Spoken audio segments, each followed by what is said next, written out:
Welcome to Movers and Shakers. ताजा खबर यह है कि हमारे एमएनएस के कंप्यूटर में परलोक से 2 ईमेल आए हैं। पहले ईमेल में लिखा है कि यमराज आत्मा स्कैंडल में फंस गए हैं और दूसरा ईमेल खुद यमराज का है। लिखते हैं, प्रोग्राम शुरू होते ही फोन करता हूं। Oh my god, I think he is given me a bus. Hello Yamraj ji, कैसे हैं? बस जिंदा हूँ शेखर। तुम तो जानते हो, जब से मुझ पर आत्मा स्कैम लगाया गया है तब से इंटरनेशनली मेरी वैल्यू गिर चुकी है, पर मैं बेगुनाह हूँ। तो आप इस स्कैम का मुजरिम किसे मानते हैं? अरे फैमिली प्लानिंग कमीशन की नई स्कीम JVAS को, यानी कि जॉइंट वेंचर एक्सीडेंट सेवा। इसके तहत फैमिली प्लानिंग कमीशन वालों ने रेलवेज, रोडवेज और एयरवेज डिपार्टमेंट वालों के साथ जॉइंट वेंचर कर लिया है ताकि बढ़ते हुए पॉपुलेशन पर कंट्रोल किया जा सके। पर ये JVAS तो आपके लिए बहुत लाभकारी लगता है। अरे क्या खाक लाभकारी लगता है? अरे इतने सारे आत्माओं का स्टॉक मेरे पास बढ़ गया है कि समझ में नहीं आता किसको कहाँ एडजस्ट करूं। अब इतनों को तो एक साथ मैं ऊपर नहीं ले जा सकता ना। कहिए, मैं आपकी क्या मदद कर सकता हूँ? वो क्या है शेखर, परलोक के गेट पर बैठी हुई रेफ्यूजी आत्माएं मेरा सर खा रही है। उनका एंटरटेनमेंट करना बहुत जरूरी है, इसलिए मैं चाहता हूं कि तुम थोड़ी देर के लिए अपनी ये बैंड है ना, ये मुझे दे दो। पर सर जी, हमारा प्रोग्राम चल रहा है। क्या कहा? कुछ नहीं सर जी, ले जाइए, पर ब्रेक के बाद वापस छोड़ जाइएगा। सर क्या है, छोटे छोटे यतीम बच्चे हैं। मेरा मतलब है ये टीम के बच्चे हैं। जाओ भाई, घबरा मत, मैं हूं ना। अरे बाप रे बाप, ये तो सचमुच चले गए। लगता है आज इस रबर का बैंड बज जाएगा। बहरहाल इन लोगों के लिए आराम से बाद में इत्मीनान से ताली बजाइएगा। Let me announce the guests tonight. Our guests are actress Isha Kopikar and National Award winner vocalist Sanjeev Abhyankar. But before that, नहीं ये तो गए, thank you. अरे तुम लोग तो जिंदा लग रहे हो, बल्कि मेरे ख्याल से प्रिटी जिंदा लग रहे हो। Very good. उत्तर प्रदेश में सरकारी स्कूल का एक मास्टर इस बात पे डट गया है कि जब तक उसे आधी पगार मिलेगी वो स्कूल के बच्चों को आधा ही सिलेबस पढ़ाएगा। इस पर कुछ लोगों ने उसकी शिकायत शिक्षा मंत्री से की। शिक्षा मंत्री जी ने इस पर कहा, भाई पूरा ना सही, कम से कम आधा तो पढ़ा रहा है ना। अब मुझसे पूछिए, बिना पढ़े शिक्षा मंत्री के कार्य को करना कितना मुश्किल है। बंबई दूरदर्शन की एक अनाउंसर को ट्रेन में यात्रा करते वक्त 5 साल के बच्चे ने पत्थर मारा। फौरन पुलिस ने जाकर वो बच्चे को पकड़ लिया। इंस्पेक्टर साहब ने पूछा, क्यों वे छुटकू, पत्थर क्यों मारा? वो झूठ बोलती है इसीलिए मारा। इन्होंने कहा था कि रात को टीवी पर अडल्ट फिल्म आएगी, पर नहीं आई। क्यों हवलदार, ये सच कह रहा है? जी सर, बिल्कुल सच कह रहा है। मैं और मेरा बेटा भी उसी फिल्म का इंतजार करते करते सो गए। सुना है लालू जी अपने बेटे को राष्ट्रपति बनाना चाहते हैं। जब उनसे कहा गया कि राष्ट्रपति बनना तो बहुत मुश्किल है, तो लालू जी ने कहा, लेट। अरे जब हमारी पत्नी चीफ मिनिस्टर बन सकती है तो हमारा बेटा राष्ट्रपति क्यों नहीं बन सकता? और फिर इसके लिए बहुत मेहनत कर रहा है, 4 ट्यूशन पढ़ रहा भाई। अरे लालू जी, और भी कई प्रोफेशन है, फिर यही क्यों? देखो, अब हर प्रोफेशन में सैचुरेशन आ गया, यही ठीक है। और वैसे भी हम रोज रोज का राष्ट्रपति शासन से बोर हो चुका हूं। अगर अपना बेटा राष्ट्रपति होगा तो शासन भी अपना ही रहेगा ना। तुम लोग कुछ समझ में नहीं करते हो बुड़बक से। प्रमोद महाजन ने कहा है कि अब कश्मीर के लोग डाक के जरिए अपने वोट डाल सकेंगे, यानी कि अब पोस्टमैन लेटर के साथ साथ आपका वोट भी घुमा देगा। जब यही बात मशहूर बूथ कैप्चरिंग करने वाले मुन्ना मोबाइल ने सुनी तो बोला, ये साले, लगता है इस बार अपन लोगों को अपने कैंडिडेट को जिताने के लिए बूथ कैप्चरिंग के साथ साथ पोस्टमैन लोगों को भी किडनैप करना पड़ेगा क्या? हाल ही में एक कुश्ती कंपटीशन के दौरान उत्तर प्रदेश का पहलवान जिम्बाब्वे के पहलवान से डर गया। जिम्बाब्वे के पहलवान ने कहा, आजा आजा, अगर गैया या भैंसिया का दूध पिया तो आजा। इस पर उत्तर प्रदेश के पहलवान ने कहा, सॉरी यार, मैं तुमसे नहीं लड़ सकता, मैंने यूरिया का दूध पिया है। क्या बात। अमेरिका में जहां लोग चांद पर कंप्यूटर लगाने की खोज कर रहे हैं, वहीं हमारे देश में लोगों ने यूरिया से प्योर मिल्क बनाने की खोज कर ली। रिसेंटली बीसीसीआई के सेक्रेटरी जयवंत साहब स्पोर्ट्स मिनिस्टर उमा भारती की एक यॉर्कर गेंद पर बिना खाता खोले ही बोल्ड हो गए। उमा भारती जी का कहना है कि क्रिकेट स्पोर्ट्स नहीं है, इसलिए हमारे स्पोर्ट्स मिनिस्ट्री में नहीं, फॉरेन मिनिस्ट्री में आता है। इस पर विदेश मंत्रालय का कहना है कि जिस चीज की वजह से चाय की पत्ती से लेकर साबुन और साबुन से लेकर शहर तक बिकते हो, वो हमारे मंत्रालय में कैसे आ सकता है? वो तो फाइनेंस मिनिस्ट्री में होना चाहिए। यार मैं तो पूरी तरह से हो गया हूं कंफ्यूज। खैर कुछ दिनों में अपने आप पता चल जाएगा। वैसे भी डिस्कवरी चैनल ने सुना है, डिस्कवरी शुरू भी कर दी है कि क्रिकेट अगर खेल नहीं तो आखिर है क्या भला। टीवी, फ्रिज, कूलर और न जाने क्या क्या बेचने के साथ साथ सुना है मल्टीनेशनल एमपीज और एमएलएस की भी सेल करेंगी, ताकि हमारे देश को अब स्टेबल गवर्नमेंट मिल सके। एमपी एमएलए सेल्स मैनेजमेंट के जनरल मैनेजर का कहना है कि हमारी एक गारंटी है कि हमारा प्रोडक्ट पूरे 5 साल चलेगा। सिर्फ आप लोग एमपी एमएलए खरीदते वक्त ठीक से देख लें कि उस पर वैलिड ओनली फॉर इंडिया लिखा हो।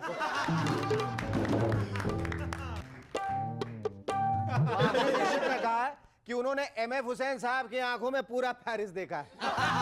बहुत खूब माधुरी जी, फ्री में ही पेरिस देख डाला। जब बात फ्री की है तो लगे हाथ वो लंदन, न्यूयॉर्क, सिडनी, रोम, टोक्यो पूरा वर्ल्ड टूर ही कराती है।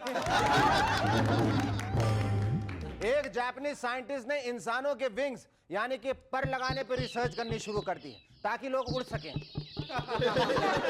उस जापानीज साइंटिस्ट का मानना है कि ये अपने आप में एक अनूठी रिसर्च होगी। सोचिए अगर ये रिसर्च कामयाब हो गई तो क्या होगा।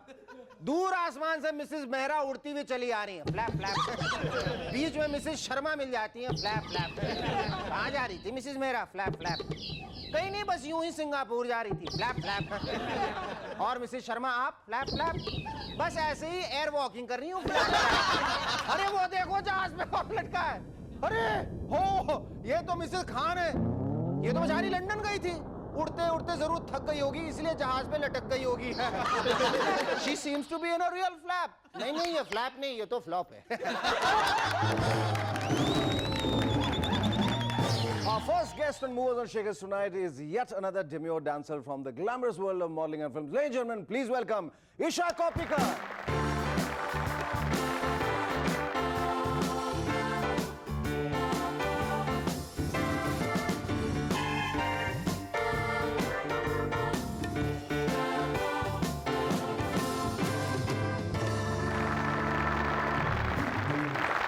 ईशा, मैं पढ़ रहा था, मुझे बताया गया है कि तुम्हारी फेवरेट कलर जो है ब्लैक एंड व्हाइट है। How come you are moving on to shades of grey now?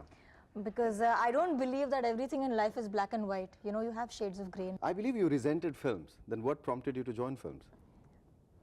I never resented. Never? films. Never resented joining films? No, the thing was I never thought, you know, I was a science student. My father is a doctor. And I thought I would land up somewhere there, dissecting and cutting. But it just so happened that I started modeling. And it just so happened? How? Because one of my mother's friends, her daughter, she got a portfolio done. Okay. And I saw those pictures and I was totally smitten. Yeah, gorgeous. तो इसलिए बस वो देख के बस तुम्हें लगा कि मुझे भी अपनी पोर्टफोलियो करवानी चाहिए, मुझे भी खूबसूरत लगना है, मुझे भी खूबसूरत लगना है। So now that you have shifted and you have focusing, you know, in the field of like modeling and films, how do you feel now? Do you think your judgment has been right? Do you think this is the place where you belong, or what? Right now, I wouldn't say I've yet settled here. It's just been एक ही साल. एक ही साल. Yeah, last year I started. पर एक साल में 365 दिन होते हैं और आदमी हर दिन सोचता है। नहीं, but I feel very comfortable. You feel? I'm very comfortable here doing what I'm doing, and there's a long way to go. Isha, tell me, ये क्या वजह है कि बम्बई में शुरुआत आपने नहीं की और आप साउथ चली गई, वहाँ से आपने शुरुआत की? ये इतना सर्किटस रूट क्यों लिया आपने? बम्बई में मैं मॉडलिंग कर रही थी ही, साउथ में भी मैं I was modeling, and few directors from the south के लोग काफी बॉम्बे आते हैं हाँ हाँ, और Heroines मुंबई की की लड़कियां तलाश काफी में। साउथ जाती हैं। हीरोइंस की तलाश में, इसीलिए तो बॉम्बे अच्छा, तलाश में भटकते रहते हैं इधर से उधर, ढूंढते रहते हैं। It just so happened that एक डायरेक्टर आए and he saw me and fortunately unfortunately he didn't cast me in his film, it was somebody else. He अच्छा, went and spoke to somebody else and फिर वो आए and that's how my first film I did was with Arvind Swamy.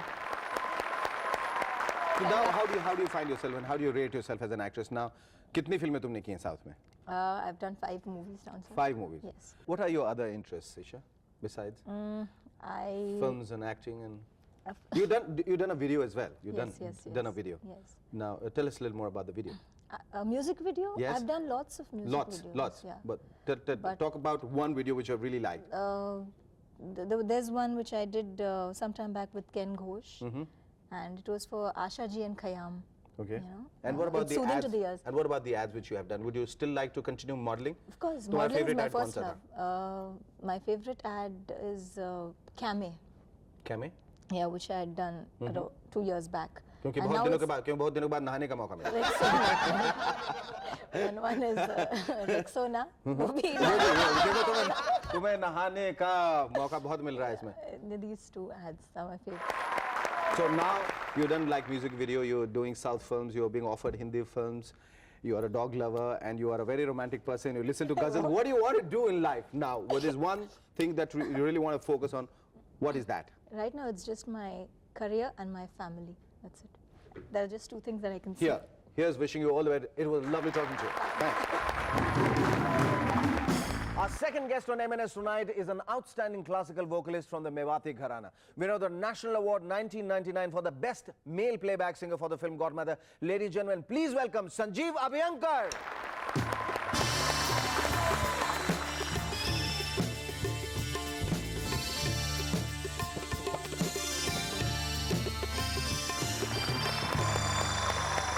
सबसे पहले तो मैं आपको मुबारकबाद देना चाहूंगा कि आपको अपने पहले गाने के लिए और शायद पहली फिल्म के लिए राष्ट्रीय पुरस्कार से सम्मानित किया गया। Thank you. कैसा महसूस हो रहा है?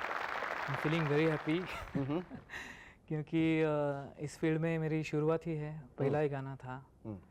तो गाना तो बहुत अच्छा हुआ है, धुन भी विशाल जी ने बहुत अच्छी बनाई, इसलिए अप्रिशिएट होगा ये तो ये आपको मालूम था? ये तो मालूम था, लेकिन इतनी और हद पुरस्कार भी मिलेगा ये भी मालूम था, लेकिन राष्ट्रीय पुरस्कार मिलेगा ये नहीं मालूम था। बिल्कुल इतनी हद तक अप्रिशिएट होगा ऐसा नहीं लगा। तो आश्चर्य से ज्यादा सदमा तो नहीं पहुंचा था? नहीं हाँ, ये क्या हो गया? मुझको सदमों की आदत है, इस टाइप के अच्छे। अच्छा, अच्छे सदमों की आदत है और ये अच्छे सदमों की आदत आपको लगी रहे, यही हमारी कामना। Tell me, how did it all start? कैसे शुरुआत कैसे की आपने? मतलब इस क्षेत्र में जब आप आए, पदार्पण आपका हुआ और आपने शुरुआत की मुझे गायकी की तरफ बढ़ना है, ये रुझान, ये रुचि कहाँ से इसकी शुरुआत हुई? ये जीन्स से ही, मतलब घर कहाँ में से? जीन्स आप तो कुर्ता पजामा पहनते हैं। मेरी माँ गाती है, मेरी माँ की माँ भी गाती है, अच्छा। तो घर से है। तो जैसे 8 साल का था तो मैंने बहुत मुश्किल गाने जो मराठी में होते थे, तो जैसे कौन से? जैसे है एक तो गीत रामायण के गाता था, या तो भीमसेन जी का माझे माहेर पंढरी आहे भीवरे चातेरी, ये सब गाने लगा। तो सुर वुर बहुत अच्छा था, तो माँ को लगा कि ये सब कुछ मतलब नॉर्मल से बहुत ही ज़्यादा अलग है कुछ गाना, तो उन्होंने इसलिए मुझको क्लासिकल सिखाना शुरू किया। बहुत खूब। लेकिन जब 11 साल का था तो 2 घंटे के प्रोग्राम करने लगा। That was something always ahead of age. अच्छा, तो फिर तो रोमांस भी आपने 9 साल की उम्र में कर दिया। शादी 10 साल में, वो बाप बन के 12 साल में। बोला हर चीज मैं एडवांस में करता हूँ।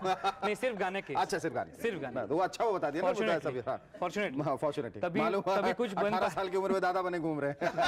चलिए, anyway, हाँ। तो 2 घंटे के प्रोग्राम शुरू हो गए 11 साल में। तो तब जब क्लासिकल संगीत के बुजुर्ग लोग सब, श्रीमती हीराबाई बड़देकर जी, वसंतराव देशपांडे जी, भीमसेन जी, PL देशपांडे जी, सब ने तब का मेरा गाना सुना। अच्छा। और माँ पिताजी को घर बुला के बताया कि संजीव को आप फुल टाइम म्यूजिशियन बनाइए, उसको परफॉर्मिंग आर्टिस्ट के पास भेजिए, अच्छा। Definitely be top artist. Sanjeev ये बताइए, गुरुकुल में आप रहे, जी गुरु शिष्य की जो परंपरा थी उसको आपने कायम रखी, जी और आपके गुरु पंडित जसराज, इससे अच्छी बड़ी बात क्या हो सकती है? बिल्कुल। कैसा लगा आपको? कैसे उन्हें मनाया आपने? मेरा जब उन्होंने गाना सुना तो उन्होंने पूछा कि ये एकेडमिक करियर कैसा है इसका, इंजीनियर वगैरह बन सकता है क्या? अच्छा। तो मेरे पेरेंट्स ने कहा आराम से बन सकता है। तो बोले ऐसा नहीं, अभी आप डिसाइड करें इसको गवैया बनाने के इंजीनियर।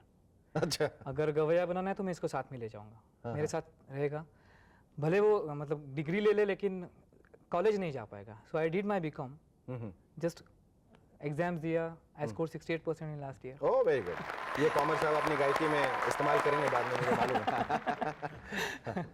तो इस तरीके से शुरू हुआ। I was very fortunate to have Jasraj ji as guru ji. Sanjeev, ये बताइए कि आपको गॉड मदर फिल्म जो है वो कैसे हासिल हुई, ये गाना कैसे मिला आपको? हाँ जी, इसके म्यूजिक डायरेक्टर जो है विशाल जी, वो मेरे क्लासिकल के बहुत ज़्यादा फ़ैन है। अच्छा। हाँ, तो तब जब माचिस बन रही थी उनकी फर्स्ट मूवी, तो लता मंगेशकर जी के गाने में एक भटियार का आलाप करना था, तो उन्होंने सोचा कि मेरी आवाज़ में बहुत अच्छा लगेगा। अच्छा। So that was first time उनकी मेरी कोई बात हुई। तो जब वो गाया तो उन्होंने पूछा कि संजीव तुम्हारे आवाज़ में गाना भी बहुत अच्छा लगेगा, तो करें क्या गाना। तो इस तरीके से ये जब गाने की धुन बनी तो उनको लगा कि मेरी आवाज़ में बहुत अच्छा लगेगा। So this is a cassette of the film Godmother, which contains the national award-winning song sung by Sanjeev Abhyankar. सुनो रे सुनो रे। Give a big hand. Sanjeev, thank you very much. It was lovely talking to you. हम यही आशा करते हैं कि आने वाले सालों में तुम्हें और इस तरह के राष्ट्रीय पुरस्कार और बहुत सारे पुरस्कारों से नवाजा जाए। Thank you so much. आज का यह खत मलाड वेस्ट मुंबई से भेजा है अभिनव अग्रवाल ने। लिखते हैं, एक लड़का अपने लिए लड़की देखने जाता है। लड़के का बाप उसे समझाता है, बेटा लड़की का बाप जो कुछ पूछे उसका जवाब बढ़ा चढ़ा के देना। लड़की का बाप पूछता है, बेटा तुम नौकरी करते हो? लड़का कहता है, नहीं नहीं मैं मैनेजर हूं। क्या तुम बस में जाते हो? नहीं नहीं मैं अपनी गाड़ी में जाता हूं। लड़का खांसता है। लड़की का बाप तुरंत पूछता है, खांसी है? लड़का बोला, नहीं नहीं टीबी है।